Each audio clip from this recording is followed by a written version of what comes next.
What is up, everyone? Mason here, and today I'm going to be showing you 4 exercises that's going to help fix your shoulder pain and just give you stronger, healthier shoulders overall in general.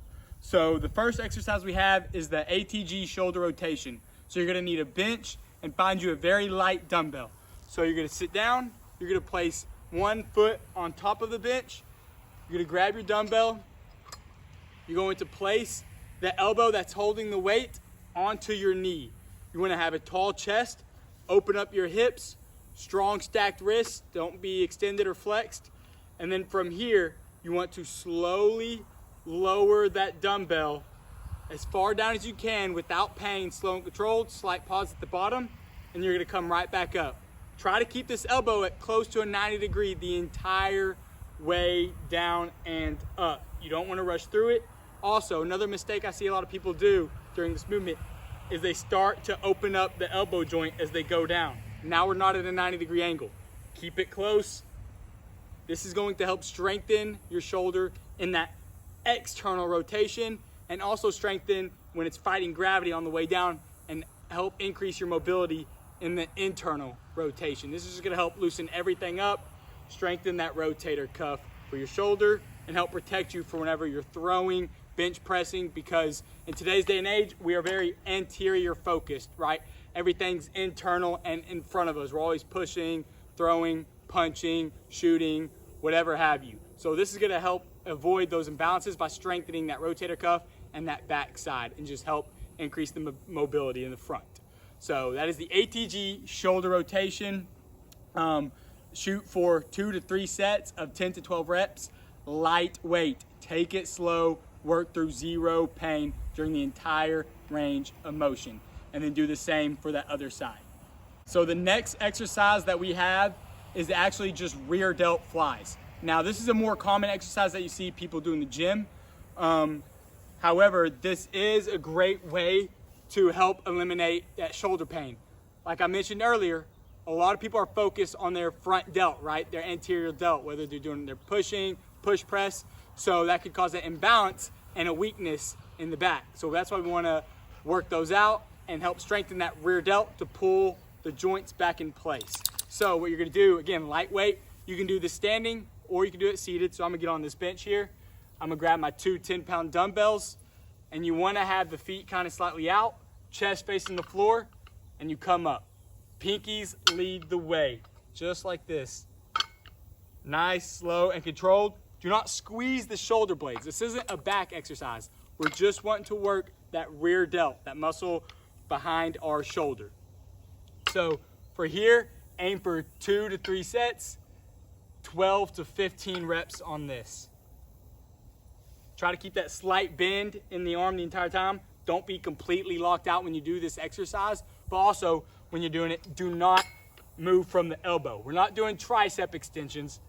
Move from the shoulder, just like that. And that is your just rear delt flies.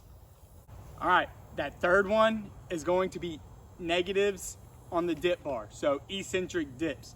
Now I know you're saying, like, how is that gonna help fix my shoulder pain? Dips always hurt my shoulders or whatnot.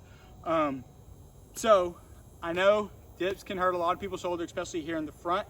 So what you wanna do is find where they don't hurt and get strong at that, and then slowly you'll be able to do the dips pain-free. So since we are always tight in the front, we want to open up this front. Yes, you helped increase your mobility and internal rotation with that other exercise, and yes, you strengthen the rear delt. Now we really want to stretch out this front delt to help avoid any impingements that we may be having. So you're going to get on a dip bar like so, and from here, I want you to be caved in. I want your chest to be kind of facing the floor. I don't want your back fully arc like this. That's not how you do dips. That will hyperextend that shoulder, and yeah, it's going to hurt. So I want you to kind of face your chest inward, so kind of hollow your body out, slowly go down, bring the legs in, and then get up, and then restart at the top. Slowly go down, and then stop. Do a pain-free range of motion at that. Go slow and controlled. What you're doing is you're getting the muscle stronger because you're fighting gravity, but at the same time, you're stretching out that front delt. So when you go and do normal dips, you can do them easily and pain-free. I like to shoot for 3 sets of just 5 reps of that. Great for a warm up and great for a cool down. That's eccentric dips. All right, now this last exercise is going to be face pulls. I got bands today because I'm outside. I don't have a cable machine with me, but you can do these with cables or you can do these with bands. So we're just gonna put it around this pole. Face pulls are a great way to really kind of strengthen the muscles because there's more tension. You're doing a full extension and contraction of the muscle group and just strengthening that rotator cuff. So if you are doing a band, you wrap it around a pole like I'm doing here, and it's exactly in the name, face pull. So you pull to your face. However, you want your hands up high. I don't want you pulling like this. That's gonna be more of a back and rear delt exercise, which is also good, but that's not the point of this exercise. So what you wanna do is normally with cables, you have it attached a lot higher than you and you have like a rope attachment or something like so. Again, I don't have that here. So we're gonna start out in a neutral grip. And then as you pull, you rotate the fist to where the back of your hand is facing outward or facing the wall. You should be in this finished position. Again, it's not here. Pull to your forehead, fists go behind your ears, slowly feed back in. Pull and squeeze, slowly feed back in. Just like that. I like to shoot for 3 sets of 12 to 15 reps. Again, all this is gonna be higher reps because you're doing lighter weight. You wanna focus on good contraction, good full range of motion, always working pain-free. And that's the face pulls. So those are your 4 exercises.